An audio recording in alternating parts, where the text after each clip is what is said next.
Hello friends, आज हम HTML के क्लास 3 को देखेंगे। इससे पहले हमने क्लास 1 और क्लास 2 को ऑलरेडी कंप्लीट कर लिया है, जो इस चैनल पर आपको मिल जाएगा अपलोडेड। क्लास 1 में हमने देखा था व्हाट इज़ HTML, HTML क्या है, इसका मीनिंग क्या है। HTML के बेसिक सिंटैक्स को हमने देखा था। Coding in HTML on notepad, हम नोटपैड पर भी HTML को कोडिंग कर सकते हैं, लेकिन हम VS कोड को प्रीफर करते हैं, है ना। तो VS कोड पे कोडिंग कैसे करते हैं। इसके अलावा हमने ये देखा था कि वेबसाइट डेवलपमेंट के लिए रोड मैप क्या है, कौन कौन सी प्रोग्रामिंग लैंग्वेज को यूज करके हम वेब डेवलपमेंट करते हैं। वेब डेवलपमेंट का फ्रंट एंड पार्ट और बैक एंड पार्ट क्या है। फ्रंट एंड डेवलप करने के लिए कौन कौन सी प्रोग्रामिंग लैंग्वेज को हमें सीखना पड़ता है और बैक एंड डेवलप करने के लिए कौन कौन से प्रोग्रामिंग लैंग्वेज को सीखनी होती है। ये सब चीज़ें हमने क्लास 1 में देखा था। क्लास 2 में हमने सिंपली बस विजुअल स्टूडियो कोड को डाउनलोड किया था और इंस्टॉल किया था, है ना। अब क्लास 3 में हम विजुअल स्टूडियो कोड को कैसे यूज करते हैं ये देखेंगे। First coding in HTML on VS code, VS code पर हम पहली कोडिंग करेंगे और HTML5 के बेसिक सिंटैक्स को देखेंगे। तो चलिए शुरू करते हैं। मैंने आपको बताया था कि VS कोड का आइकन डेस्कटॉप पर कैसे लाना है। इंस्टॉल करते वक्त ही क्लिक करना था एक चेकबॉक्स, अगर आपने क्लिक किया होगा तो आपके डेस्कटॉप पर वो आइकन होगा, उस पर डबल क्लिक करेंगे आप और VS कोड खुल जाएगा। VS कोड खुलने के बाद यहाँ इस फाइल आइकन पर क्लिक करके नया फाइल बनाया जाता है, लेकिन मैं पहले VS कोड का कुछ बेसिक यूज आपको दिखा देता हूँ। सॉरी, उसमें कैसे सेटिंग्स करने हैं। यहाँ इस सेटिंग्स पर जा कर के और आप सेटिंग्स में जाएंगे और यहाँ से आप अपना फ़ॉन्ट साइज़ इंक्रीज कर सकते हैं अगर आप चाहें तो। वैसे जब आप VS कोड इंस्टॉल करेंगे तो इसमें फ़ॉन्ट साइज़ काफ़ी छोटा होगा, तो आप चाहें तो इसे बड़ा कर सकते हैं यहाँ से। इसके अलावा आप इसी सेटिंग्स में थीम्स चेंज कर सकते हैं, यहाँ से कलर थीम रख सकते हैं जो भी आप चाहें। मैं अभी यहाँ डिफ़ॉल्ट थीम रख रहा हूँ। तो अब यहाँ इस फाइल पे आप क्लिक करेंगे और यहाँ से आप न्यू फोल्डर और न्यू फाइल बना सकते हैं, लेकिन मैं यहाँ आपको सजेस्ट करूँगा कि आप फाइल्स में जाएं और यहाँ से एक फ़ाइल बनाएं। जैसे मैं यहाँ पे एक फ़ोल्डर बना रहा हूँ, यहाँ पे HTML क्लास 2 क्लास 3, सॉरी आज क्लास 3 है। यहाँ से मैंने फ़ोल्डर बना लिया। अब इस VS कोड पे मैं जाऊँगा और यहाँ फाइल्स में जा कर के ओपन फोल्डर करूँगा। तो ओपन फोल्डर करने के बाद मैंने ये HTML क्लास 3 फोल्डर को सिलेक्ट करनी है, यहाँ से मैंने सिलेक्ट कर लिया। ठीक है, आपने फ़ोल्डर बनाना सीखा, फ़ोल्डर बना करके उसे सिलेक्ट करना। अब यहाँ से आप चाहो तो फाइल बना सकते हो। इस आइकन को आप देख रहे हो, इस आइकन पर क्लिक करके आप फाइल बना सकते हो और इस आइकन पर क्लिक करके फ़ोल्डर। तो मैंने ऑलरेडी फ़ोल्डर बना लिया है, तो अभी मैं फ़ाइल बनाता हूँ। HTML क्लास 3 नाम से मैंने यहाँ फ़ोल्डर बनाया और अब मैं इस फ़ोल्डर में एक फ़ाइल बनाऊँगा। तो इस फाइल का नाम मैं रख रहा हूँ index.html। अब .html क्या है ये मैंने पिछली क्लास में बताया था कि कंप्यूटर को या ब्राउज़र को बताने के लिए कि ये एक नॉर्मल टेक्स्ट फाइल नहीं है, ये एक HTML फाइल है ना, ये एक वेबसाइट की फ़ाइल है। ये बताने के लिए हम .html एक्सटेंशन को यूज करते हैं। तो ये जो है .html वो एक एक्सटेंशन है जिससे कंप्यूटर को पता चलता है कि ये एक नॉर्मल टेक्स्ट फाइल नहीं है, ये एक HTML फाइल है। ये बातें मैंने आपको पिछली क्लास में बताई थी। अब इस क्लास में आगे हम देखते हैं ये इंडेक्स मैंने इसे नाम क्यों दिया। देखिए, नाम आप कुछ भी देख सकते हैं। जैसे मैं यहाँ नाम देता हूँ माई फर्स्ट वेबसाइट या WB website.html या कुछ भी आप जो भी नाम देना चाहो, लेकिन मैं यहाँ इंडेक्स ही नाम क्यों दे रहा हूँ इसके बारे में देखते हैं। देखिए, जब भी आप एक वेबसाइट बनाते हो और उसे सर्वर पर होस्ट करते हो तो आपकी वेबसाइट में एक ही पेज नहीं होता है ना, बहुत सारे पेजेस होते हैं। मान लो आपकी वेबसाइट में 10 पेज है या 20 पेज है, तो जब भी कोई यूज़र उस वेबसाइट को खोलेगा तो उसे होम पेज दिखेगा, है ना। पर सर्वर को ये कैसे पता चलेगा कि कौन सा पेज होम पेज है, यूज़र को कौन सा पेज सबसे पहले दिखाना है, ये कैसे पता चलता है सर्वर को। देखिए ये पता चलता है इस इंडेक्स नाम की वजह से। मान लो आप एक वेबसाइट बनाते हो और उसमें नाम देते हो कुछ और, तो आपको फिर जा कर के मैनुअली ये बताना होगा होस्टिंग के वक्त कि ये जो मेरी वेबसाइट है उसका ये होम पेज है। जबकि अगर आप इसे नाम देते हो सिर्फ index.html तो उसे अपने आप ही पता चल जाएगा कि ये जो index.html नाम की फ़ाइल है वो होम पेज है, और वो जब भी कोई यूज़र उस वेबसाइट को खोलेगा तो उसे ऑटोमेटिकली वही पेज दिखेगा जिसका नाम index.html है। इसके बाद मान लो आपने कोई और पेज बनाया, जैसे अबाउट अस का पेज या कॉन्टैक्ट अस का पेज, तो उसे आप कोई और नाम दे सकते हो। जैसे मैं यहाँ पर अबाउट का अस का पेज बनाऊंगा तो इसे सिंपली about.html नाम दे सकता हूँ या about.us.html। तो index.html हम नाम क्यों देते हैं ये आपको अब तक समझ में आ गया होगा। तो मैं यहाँ पे इसे index.html नाम दे रहा हूँ और सेव कर रहा हूँ। मैंने इंटर प्रेस किया, index.html आप यहाँ देख सकते हो फाइल बन गई है। अब हम कोडिंग करना स्टार्ट करते हैं। तो मैंने पिछली क्लास में आपको बताया था कि HTML का कोड करने के लिए हमें कुछ बेसिक सिंटैक्स लिखना पड़ता है, कुछ बेसिक कोड्स लिखने पड़ते हैं जो हर HTML के कोड में होता ही होता है। जैसे मैंने आपको बताया था कि इसमें HTML टैग होगा, इस HTML के अंदर हम हेड टैग को लिखेंगे, हेड टैग के अंदर हम टाइटल टैग को लिखेंगे और टाइटल टैग के अंदर कोई टाइटल दे देंगे। जैसे मैं यहाँ नाम दे रहा हूँ दिस इज क्लास 3, ठीक है। और इसी HTML टैग के अंदर ध्यान देना आप, इस HTML टैग के अंदर हेड टैग है और हेड टैग के अंदर टाइटल टैग है, और इसी HTML टैग के अंदर बॉडी टैग भी हम लिखते हैं, सॉरी बॉडी टैग, और इस बॉडी टैग के अंदर सारी कोडिंग करते हैं। लेकिन मैंने आपको एक और बात बताई थी कि ये जो सिंटैक्स है वो पुराना हो चुका है।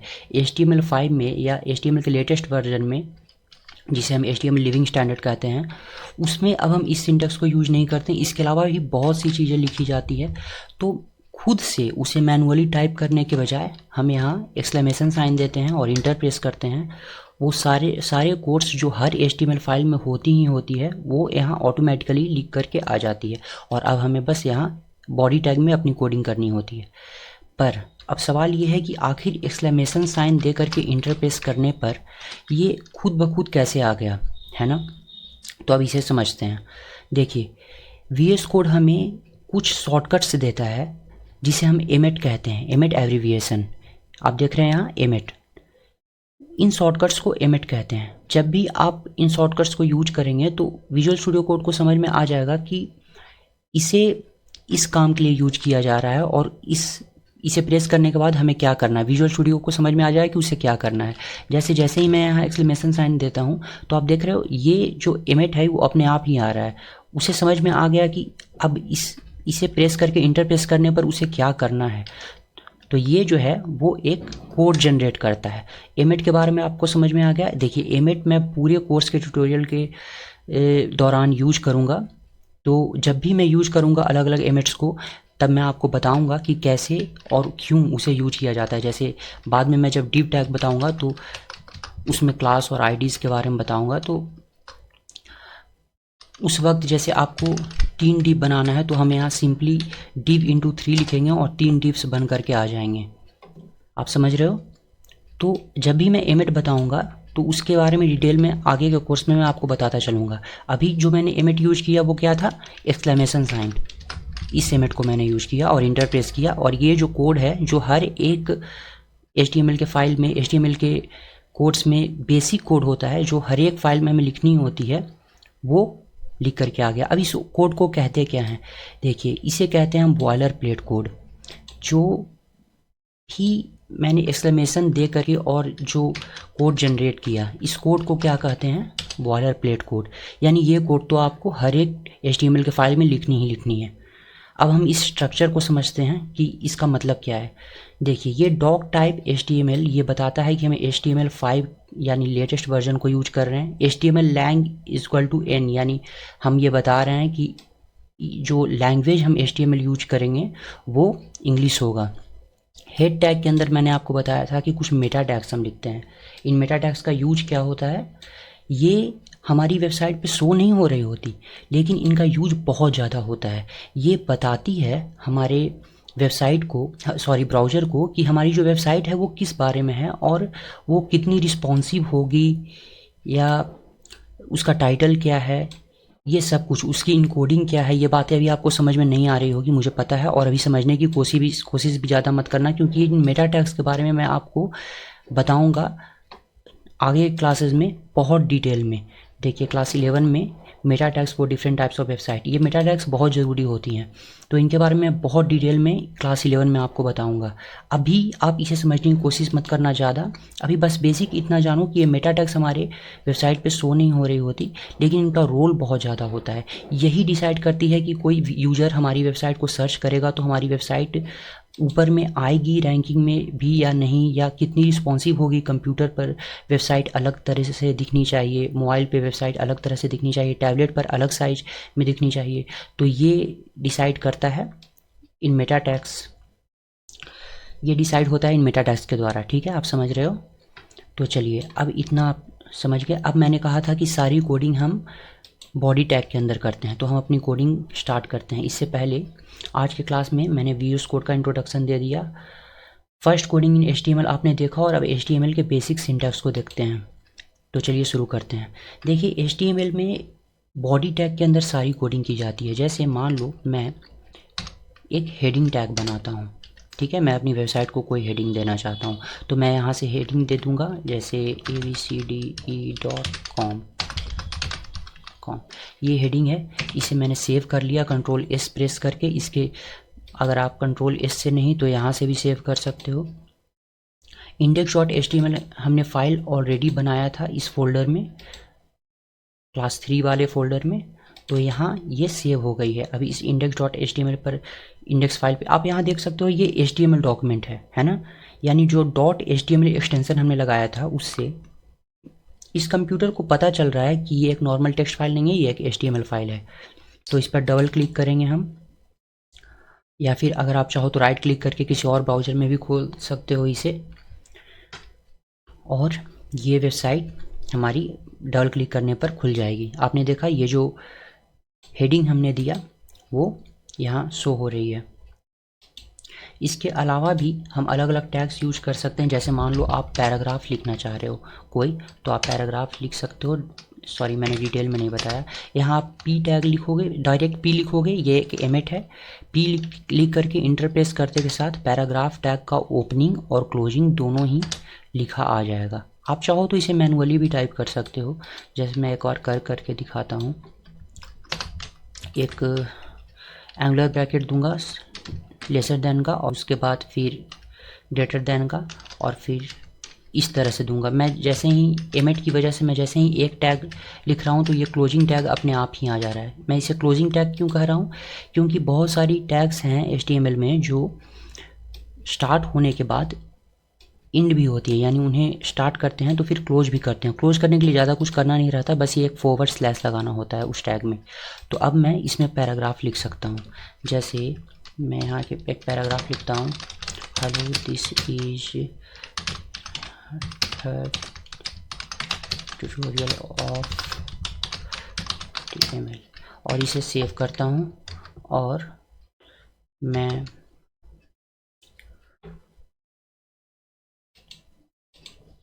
इसे मैंने सेव किया Ctrl+S प्रेस करके फिर से, और उसके बाद यहाँ मैं ब्राउज़र पर जाऊँगा और रिफ़्रेश करूँगा। आप रिफ़्रेश यहाँ से कर सकते हो या फिर F5 यूज कर सकते हो। तो मैं F5 यूज करता हूँ, और hello this is third tutorial of HTML लिखा आ गया यहाँ पे पैराग्राफ। तो आपने देखा आज की क्लास में कि HTML का बेसिक सिंटैक्स क्या होता है। इसके अलावा आपने इन कोड्स को भी समझा कि ये कोड्स क्या हैं, और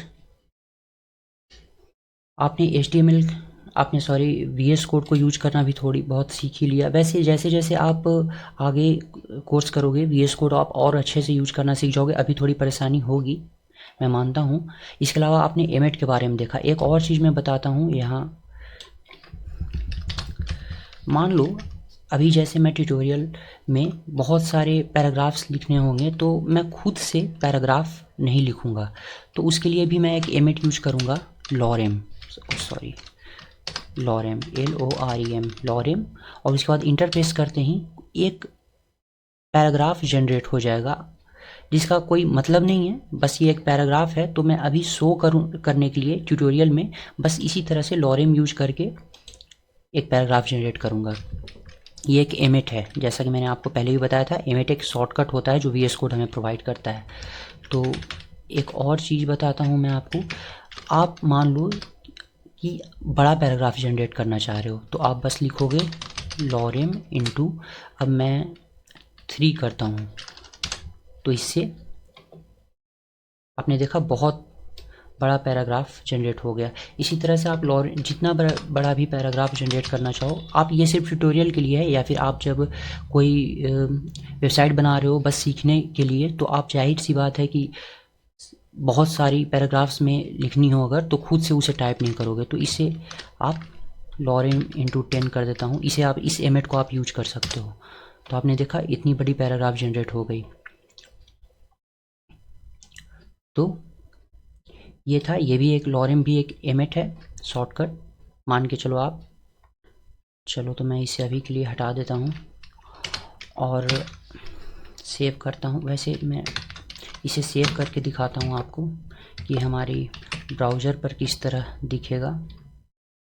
सेव किया मैंने, यहाँ से रिफ्रेश करो या F5 प्रेस करो, ये जनरेट होकर के आ गया। अब मैं एक और चीज़ आपको बताता हूँ, जैसे मैंने यहाँ इसे एक पैराग्राफ लिखा था पैराग्राफ टैग की मदद से, अब एक और पैराग्राफ लिखता हूँ। बस P प्रेस किया मैंने और इंटर प्रेस किया, पैराग्राफ टैग खुद ब खुद लिख करके आ गया। अब मैं यहाँ लॉरेम इंटू 5 करता हूँ। अब मैंने यहाँ लॉरेम इंटू 5 किया और इसे सेव करता हूँ। अब इस पे जाता हूँ। कई बार ऐसा होगा कि रिफ्रेश करने पर आपको कुछ भी चेंज नहीं नज़र आएगा, इसके बावजूद कि आपने कोड में चेंज किया, लेकिन रिफ्रेश करने पर यहाँ कुछ भी चेंज नहीं हो रहा है। तो ऐसे केस में क्या करें? देखिए, कई बार जो हमारा ब्राउज़र है वो कैश मेमोरी में कुछ डेटा को स्टोर करके रखे रहता है कि अब मुझे बस यही दिखाना है इस फाइल में। जैसे मैंने इस index.html फाइल में कुछ लिखा, लेकिन इस ब्राउज़र के कैश मेमोरी में पहले से फिक्स्ड है कि मुझे यही दिखाना है। तो ऐसे केस में अगर मैं चाहता हूँ कि ब्राउज़र कैश मेमोरी को इग्नोर करे और जो भी नई चीज़ें मैंने ऐड की है वो शो करे, देखिए 99% केसेस में जो भी आप नई चीज़ें ऐड करोगे वो इस रिफ्रेश बटन या F5 प्रेस करने पर शो हो जाएगी। लेकिन मैं आपको बता रहा हूँ कि अगर किसी भी केस में अगर ऐसा नहीं होता है तो आप यूज करोगे कंट्रोल शिफ्ट आर, और इससे जो भी नई चीज़ें हैं वो शो होने लगेगी। ये सिर्फ तब है जब आपने कोड्स में चेंज किया लेकिन ब्राउज़र ने कैश मेमोरी की वजह से आपको वो चेंज दिखाया नहीं। तो कंट्रोल शिफ्ट आर से आप इसे फोर्स रिफ्रेश करोगे, इसे हम फोर्स रिफ्रेश कहते हैं। तो आज की क्लास में मैं इतना ही बताऊंगा। नेक्स्ट क्लास में हम हेडिंग टैग्स के बारे में सीखेंगे, line break tag, bold tag, italic tag, और भी बहुत सारी टैग्स के बारे में सीखेंगे। एक चीज़ मैं और बताता हूँ आज की क्लास में। मान लो मैंने कुछ लिखा अपने कोड में और मैं चाहता हूँ कि वो मेरी वेबसाइट पे शो ना हो। जैसे मैंने ये एक पैराग्राफ टैग बनाया था ना, अब मैं चाहता हूँ कि इस वेबसाइट पे ये शो ना हो, तो मैं क्या करूँगा, इसे कमेंट कर दूँगा। कैसे? कंट्रोल प्लस फॉरवर्ड स्लैश से इसे कमेंट कर दूँगा। आपने देखा ये ग्रीन कलर की हो गई है, ये कमेंट हो गई। अब ये जो इतना पार्ट है ये हमारी वेबसाइट पे शो नहीं होगा, भले ही हमने इसे अपने कोड में लिखा है पर शो नहीं होगा। देखिए कमेंट के लिए क्या यूज करते हैं हम, सिंपली आप control plus forward slash use कर सकते हो और उसमें कुछ भी लिखो वो हमारी वेबसाइट पे शो नहीं होगी। इसके लिए आप खुद से भी ये टाइप कर सकते हो, एंगुलर ब्रैकेट में लेसर देन का साइन, फिर एक्सक्लेमेशन, फिर डबल हाइफन, उसके बाद जो भी आपको कोड लिखना है वो, जो भी आपको बातें लिखनी है, कमेंट लिखनी है वो लिखो, और फिर डबल हाइफन और फिर ग्रेटर देन का साइन। इससे कमेंट जनरेट होता है और आप इसके अंदर कुछ भी लिखो वो वेब पेज पे शो नहीं होगी। तो सवाल ये उठता है कि आखिर अगर हमें वेब पेज पे कुछ शो करना ही नहीं है तो उसे हम कोड में लिखेंगे ही क्यों? देखिए अभी हमारा जो कोड है वो बहुत ही छोटा है ना, ये कोड बहुत ही छोटा है। लेकिन इमेजिन करो आप एक वेबसाइट बना रहे हो जिसमें 10,000 लाइन्स के कोड हैं। अब इतने बड़े कोड में अगर आप दोबारा कुछ ऐड करना चाहो तो फ्यूचर में आपको खुद ही पता नहीं चलेगा कि ये जो कोड्स हैं वो किस बारे में है। 10,000 लाइन्स के कोड और आपको अब पता नहीं चल रहा कि इसमें मुझे कहाँ पे चेंज करना है या कौन सा कोड किस बारे में है। तो ऐसे केस में हम जब भी कोडिंग करते हैं तो ये एक अच्छी प्रैक्टिस होती है कि हम कोडिंग करते वक्त वो किस बारे में है उसे हम बता दें। तो हम उसके लिए कमेंट यूज करते हैं। जैसे मान लो मैं एक पैराग्राफ लिख रहा हूँ अपनी वेबसाइट के बारे में, अबाउट अस का पैराग्राफ। तो अब मैं यहाँ पे बता दूंगा इसे कि अबाउट अस कोडिंग। अब यहाँ से मैं अपना अबाउट अस की कोडिंग करूँगा। जैसे मैं यहाँ पे एक पैराग्राफ लिखता हूँ और अबाउट अस लिख देता हूँ और उसके बाद एक पैराग्राफ जनरेट कर देता हूँ। ठीक है, अब देखो आप ध्यान से कि क्या होता है। ये जो कोड है जहाँ से हमने कमेंट स्टार्ट किया और यहाँ तक कमेंट एंड हुआ, आप देख रहे हो, ये पूरा का पूरा कोड हमारी वेबसाइट पे शो नहीं होगा। इसके अलावा ये जो हमने लिखा है अबाउट अस कोडिंग, ये भी हमारी वेबसाइट पर शो नहीं होगा। लेकिन ये शो होगा क्योंकि ये कोई कमेंट नहीं है, ये हमने कोड किया है। कमेंट इनके बीच में लिखा जाता है, ये और ये। तो मैं इसे सेव करता हूँ, Ctrl+S से अपनी वेबसाइट पे जाता हूँ ब्राउज़र पे और रिफ़्रेश करता हूँ। आपने देखा वो जो हमने लिखा था पैराग्राफ, जो कमेंट किया था हमने, वो अब शो नहीं हो रहा। ये शो नहीं हो रहा और अबाउट अस कोडिंग भी शो नहीं हो रहा, पर ये शो हो रहा है अबाउट अस और इसके अंदर लॉरेम का पैराग्राफ। आप देखो ये अबाउट अस और उसके अंदर लॉरेम का पैराग्राफ शो हो रहा है। इसके ऊपर की भी सारी कोडिंग शो हो रही है, पर जो हमने कमेंट किया था वो शो नहीं हो रहा। तो ये एक इम्पॉर्टेंट कॉन्सेप्ट था। आप मान लो आपने कुछ कोडिंग की और अब आपको उसे दिखाना भी नहीं है, तो आप डायरेक्ट इसे सिलेक्ट करोगे पूरा का पूरा और Ctrl+ प्रेस करोगे, /Ctrl+//, तो ये अपने आप कमेंट हो जाएगा। तो ये शॉर्टकट था कमेंट करने के लिए। चलिए, तो नेक्स्ट क्लास में आपसे फिर से मिलता हूँ आय के कॉन्सेप्ट के साथ क्लास 4 में। तब तक के लिए आप इसे रिवाइज करते रहें और ख़ुद कोडिंग करके देखते रहें। आप कमेंट में मुझे ज़रूर बताएं कि कौन सा कॉन्सेप्ट आपको समझ में नहीं आया या फिर आप और किस टॉपिक की वीडियो चाहते हो। तो नेक्स्ट क्लास में आपसे फिर से मिलता हूँ। Thanks for watching.